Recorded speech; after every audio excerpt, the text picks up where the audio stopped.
Hi friends, स्वागत है फिर से हमारे एक न्यू वीडियो में। तो आज हम लोग शुरुआत करने जा रहे हैं एक न्यू सब्जेक्ट जिसका कि नाम है केमिस्ट्री। तो केमिस्ट्री चैप्टर हम खुद नहीं पढ़ाने वाले हैं, इसके लिए हम एक न्यू टीचर लाए हैं।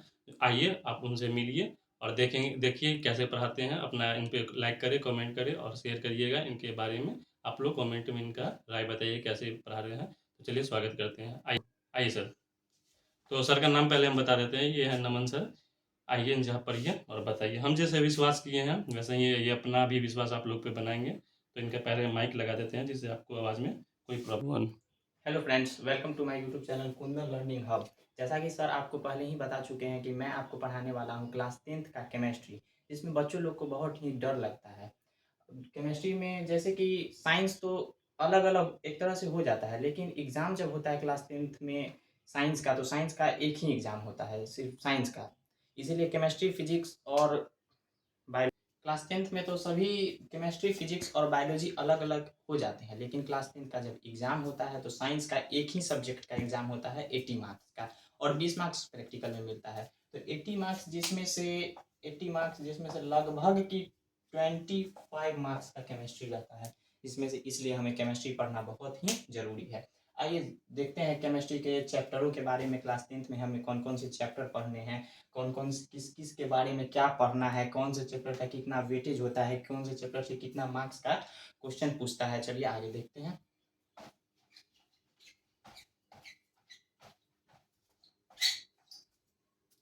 तो पहला चैप्टर है रासायनिक अभिक्रिया और समीकरण। रासायनिक अभिक्रिया, रासायनिक जैसे कि केमिस्ट्री शुरुआत किए तो रासायनिक तो शुरू में ही आ गया। रासायनिक अभिक्रिया आपको पहले जानना होगा कि रासायनिक अभिक्रिया, अभी मैं थोड़ा थोड़ा सभी चैप्टर का बारे में बताऊंगा, फिर जब चैप्टर स्टार्ट करूंगा तो पूरा अच्छा से पढ़ाऊंगा। रासायनिक अभिक्रिया जिसमें दो या दो से अधिक पदार्थ आपस में मिलकर एक नए पदार्थ का निर्माण करते हैं, उसे रासायनिक अभिक्रिया कहते हैं। जैसे कि आप क्लास 9th में पढ़े होंगे, ऐसे ऐसा करके कुछ H2 plus O2 equal to H2O, ऐसा कुछ पढ़े होंगे क्लास 9th में। यहाँ पर हाइड्रोजन के दो अणु, यहाँ पर ऑक्सीजन के दो अणु, ये दोनों मिलकर क्या बना दिए? जल बना दिए H2O। तो यहाँ पर इस दोनों को कहेंगे प्रतिकारक, ये है प्रतिफल। और यही इसी सब के बारे में, और इसे जो समीकरण के रूप में, यहाँ पर तो ऐसे तो नहीं लिख रहे हैं कि हाइड्रोजन या फिर ऑक्सीजन या जल, उतना बड़ा बड़ा लिखेंगे तो हमें बहुत बड़ा बड़ा हो जाएगा। उसे समीकरण के बारे में दिया गया है, इसीलिए समीकरण में पढ़ेंगे। इसमें हम बहुत सारे पढ़ेंगे कि रासायनिक अभिक्रिया क्या होता है, उसके प्रकार क्या होते हैं, उसका समीकरण क्या होता है, उस रासायनिक अभिक्रिया को संतुलित कैसे किया जाता है, जिससे आगे में हमें बहुत ही काम देगा। चलिए अब आगे वाला चैप्टर देखते हैं। दूसरा चैप्टर अम्ल, भस्म तथा लवण। जैसा इस चैप्टर का नाम है वैसा ही इंटरेस्टिंग ये चैप्टर भी है। अम्ल, अम्ल का मतलब होता है कोई भी खट्टा पदार्थ, बस इतना जानिए कि अम्ल का मतलब कोई भी खट्टा पदार्थ, भस्म का मतलब कोई भी कड़वा पदार्थ, और ये जो दोनों जब मिलते हैं आपस में और जो नए पदार्थ बनता है उसे ही हम लवण कहते हैं। अम्ल जैसे कि आपको हो गया, छोटा सा एग्जाम्पल लेते हैं HCl, इसे कहते हैं हाइड्रोक्लोरिक अम्ल। इसमें हाइड्रोजन और क्लोरीन मिलकर हाइड्रोक्लोरिक अम्ल बनाते हैं। और भस्म, भस्म का एग्जाम्पल लेते हैं NaOH, इसमें से सोडियम हाइड्रोक्साइड हो गया। ये सब जो जब मिलेंगे तो लवण का निर्माण करेंगे, उसे ही हम लवण कहते हैं। जैसे कि लवण में पढ़ेंगे baking soda, baking washing powder, इस सब के बारे में पढ़ेंगे। और ये सब चीज़ क्या होता है, ब्लीचिंग पाउडर, उसका यूज क्या है, उसका उसका कहाँ कहाँ यूज होता है, वही सब हम आगे पढ़ेंगे। ठीक है, अब ज़्यादा टाइम बर्बाद नहीं करते हुए हम आगे वाले चैप्टर को देखते हैं। धातु और अधातु, ये बहुत ही इंटरेस्टिंग चैप्टर है। इसके बारे में आप क्लास 8 में भी पढ़े होंगे, थोड़ा बहुत क्लास 8 में पढ़ेंगे, पर हम क्लास 8 के व्यू से तो नहीं पढ़ा रहे हैं, हम तो क्लास 10th के व्यू से पढ़ा रहे हैं। इसलिए इसे थोड़ा क्लास 8 से थोड़ा डीप में जाकर पढ़ाएंगे कि आखिर धातु होता क्या है, आखिर अधातु होता क्या है, यहाँ पर इसके डिफिनीशन क्या होता है, उस अधातु और अधातु से बनता क्या है। वहाँ पर आपको पता चलेगा कि आखिर लोहा से लोहा बना कैसे। लोहा जब धरती से, आप सबको पता होगा कि खनिज के रूप में निकलता होगा, तो लोहा धरती से बनता कैसे, निकला तो उसको कैसे कैसे शुद्ध किया गया, तो हमारे पास शुद्ध लोहा कैसे निकलता है, या फिर शुद्ध कॉपर कैसे बनता है। इस सब के बारे में हम पढ़ेंगे कि उसका निष्कर्षण कैसे होता है, वही सब पढ़ेंगे। धातु में भी वही सब पढ़ना है, ज़्यादा हम चर्चा नहीं करेंगे, चैप्टर पढ़ाएंगे तब आगे बढ़ेंगे। चौथा चैप्टर कार्बन तथा उसके यौगिक। कार्बन तो आप जानते हैं कि सभी पदार्थ, दुनिया का जितना भी पदार्थ है, आप आंख बंद करिए एक बार और आंख खोलिए, वैसे ही जो भी पदार्थ आपको दिख रहा है उस सभी में कार्बन है। आपको जलाने से जो भी पदार्थ धुआं देगा सब में कार्बन है। ऐसा कोई पदार्थ नहीं है जिसमें कार्बन नहीं है, लगभग सभी में कार्बन है। इसलिए कार्बन को हम सार्वभौमिक तत्व भी कहते हैं। कार्बन बहुत प्रकार का चैन बनाता है, सी सी सी सी करते करते अनंत तक चैन बनाएगा। कार्बन से बहुत सारे यौगिक, अब क्या क्या कर कार्बन बता दिया, और उसके यौगिक, उससे क्या क्या यौगिक बनता है उसके यौगिक के बारे में बताएंगे। देखिए उसके यौगिक लगभग आसान सा एग्जांपल CH3, इसका नाम है मीथेन। इसमें कार्बन है और हाइड्रोजन है, ये दोनों मिलके एक यौगिक बनाया, उसको क्या कहें, कार्बनिक यौगिक कहें। फिर C2H5 इथेन,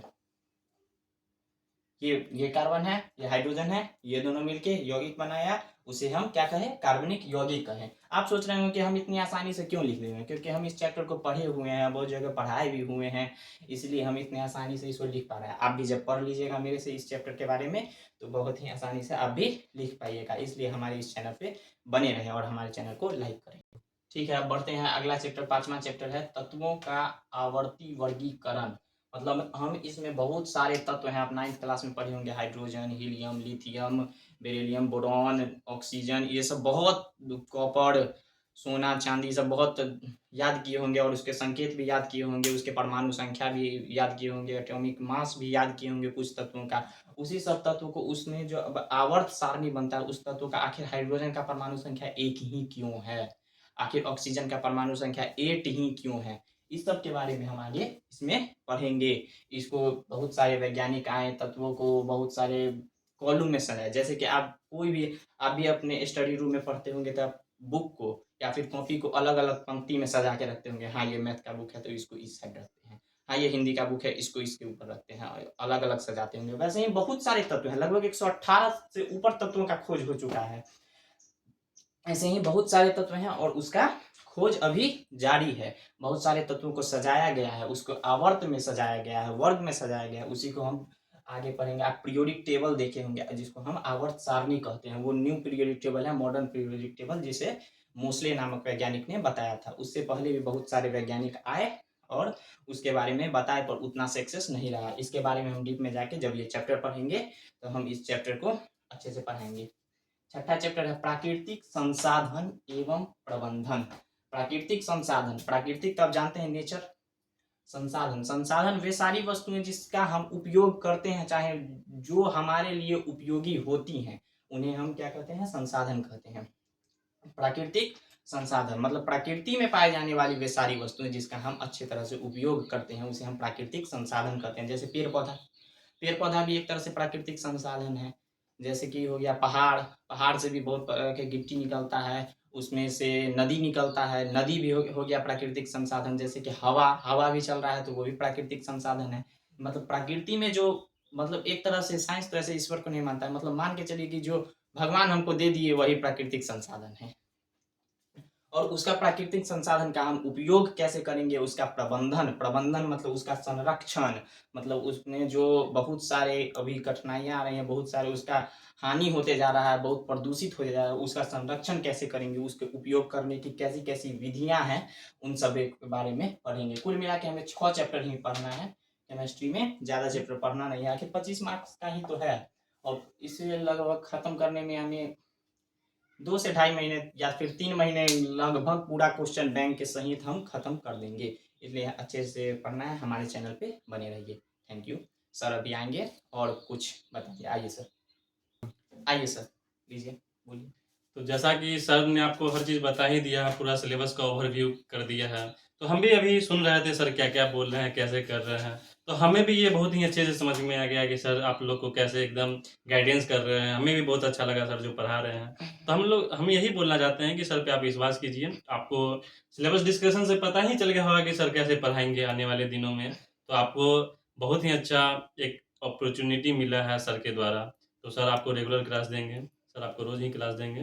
तो सर इसे आप मतलब अच्छा एक कमेंट दीजिएगा कि सर कैसे पढ़ा है आप लोग। चलिए ठीक है, ऐसे ही बने रहे हमारे चैनल पे। लाइक करें, शेयर करें और सब्सक्राइब करें हमारे चैनल को। धन्यवाद।